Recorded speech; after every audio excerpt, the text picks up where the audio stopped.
Probablemente alguna vez hayas pensado en adquirir una hipoteca o endeudarte y no sabes realmente si es algo que deberías de hacer.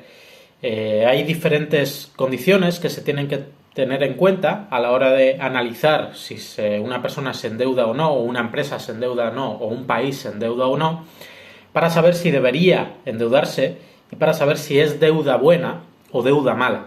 Lo que vamos a ver en este vídeo, en Haciendo Hucha, es qué es lo que caracteriza la deuda para que sea mala y por qué realmente esa deuda va a intentar ser como una, o va a ser finalmente como una losa que va a hacer que tu patrimonio pues no alcance cotas mayores.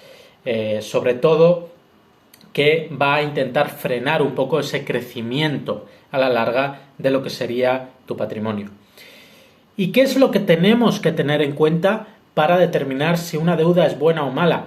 Pues generalmente el tipo de interés. Y esto lo vamos a explicar con un ejemplo de macroeconomía. Todos los países tienen deuda pública, lo sabréis, todos los países emiten deuda pública y parece ser que, pues, por cómo se están desarrollando los acontecimientos, siempre va a haber subsidios, va a haber pues subsidios que van a tener que financiar con deuda, va a haber, pues por ejemplo, ayudas a los costes de energía por el cierre del estrecho de Hormuz que van a tener que financiar con más deuda y generalmente los países podrían estar preocupados por los niveles de deuda que están obteniendo. Sin embargo, los países pueden decir, bueno, tenemos nuestra caja, tenemos dos opciones, o endeudarnos o utilizar la caja y no tener deuda. Generalmente, cuando tú tienes deuda mala, es deuda que tiene un tipo de interés alto. ¿Pero qué es tipo de interés alto? Pues realmente es algo que tú no puedes financiar usando tu caja en otro tipo de inversiones. Digamos, por ejemplo, que un país tiene mucha deuda, pero esa deuda la tiene al 1% o al 2%.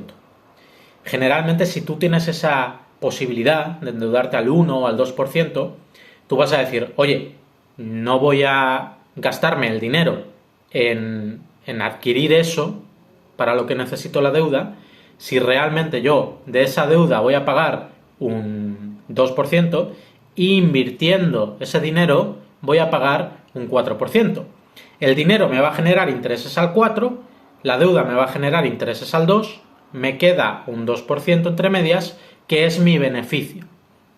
Entonces, en ese caso, no sería interesante para el país decir, oye, voy a utilizar la caja en dar estas prestaciones si lo puedo hacer con deuda. Porque si lo puedo hacer con deuda al 2% y mientras tanto invierto mis activos y me dan un 4% en bonos, por ejemplo, de Estados Unidos, pues con esa diferencia yo voy generando caja.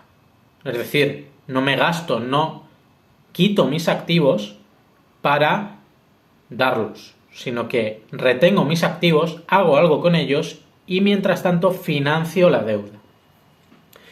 Esto se puede extrapolar también a las empresas. Muchas empresas, cuando hay deals de merger and acquisitions, lo que suelen hacer es decir, oye, ¿nos merece la pena gastarnos la caja o nos merece la pena endeudarnos para hacer esto? Y generalmente suele ser una combinación de las dos o incluso toda se suele hacer con deuda, dependiendo de los tipos de interés y del entorno en el que estemos viviendo y del riesgo que haya dentro de esa operación. Pero pocas empresas dicen, oye, si tengo X de caja, voy a gastarme toda la caja para adquirir este activo.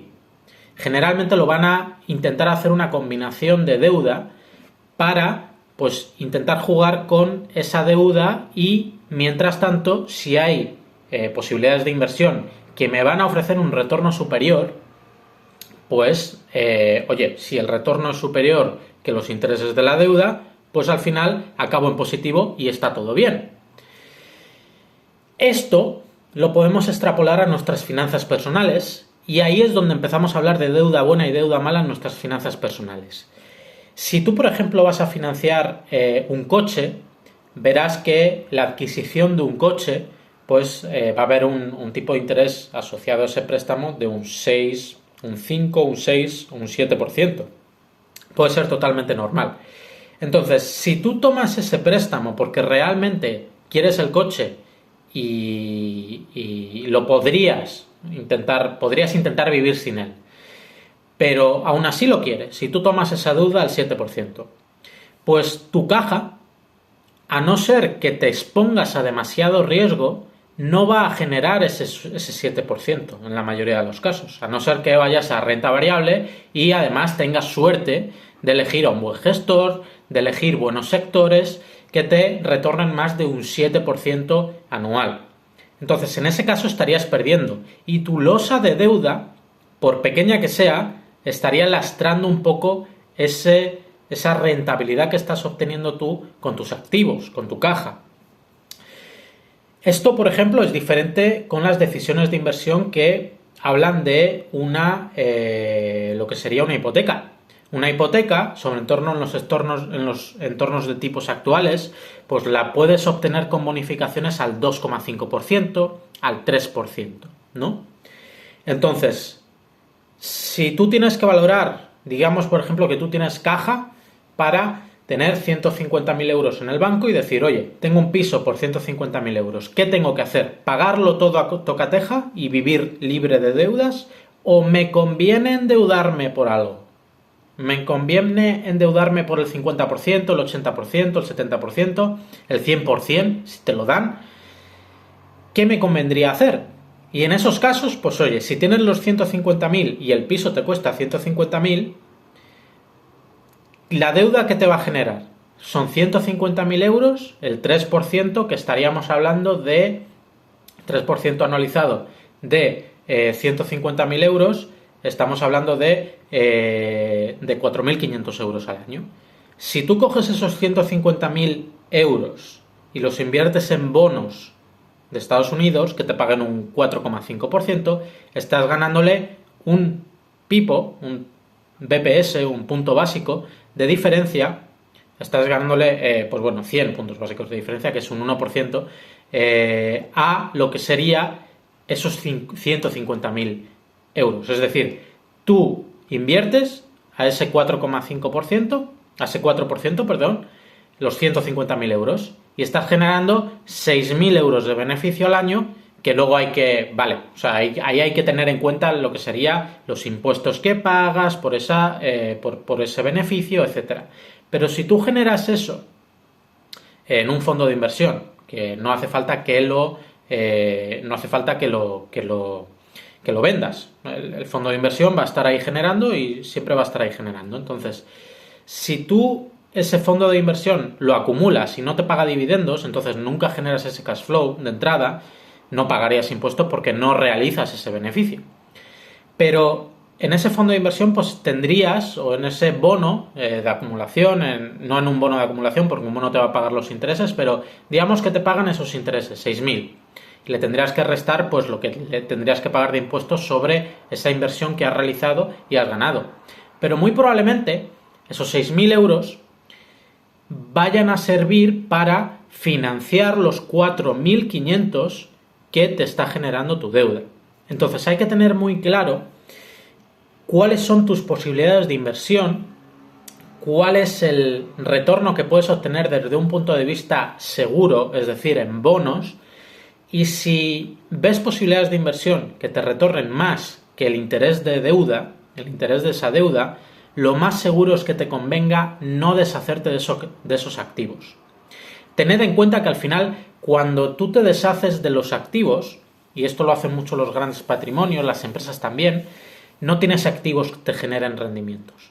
Entonces, sí, estarás debt free, fuera de deudas, lo que sea, pero no tienes nada. Entonces tienes que volver a construir desde el principio.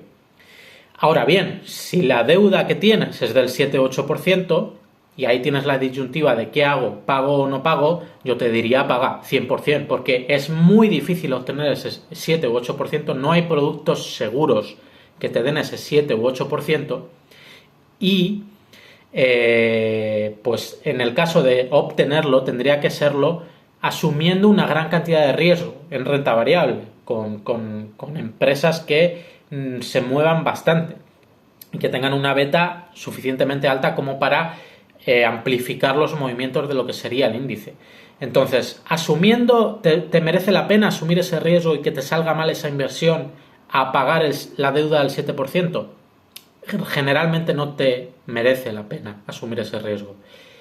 Entonces, ahí hay que valorar si ese threshold, lo que sería ese límite de deuda buena y deuda mala, ¿cuál es? Entonces, generalmente deuda al 2 al 3% se puede decir que es asumible.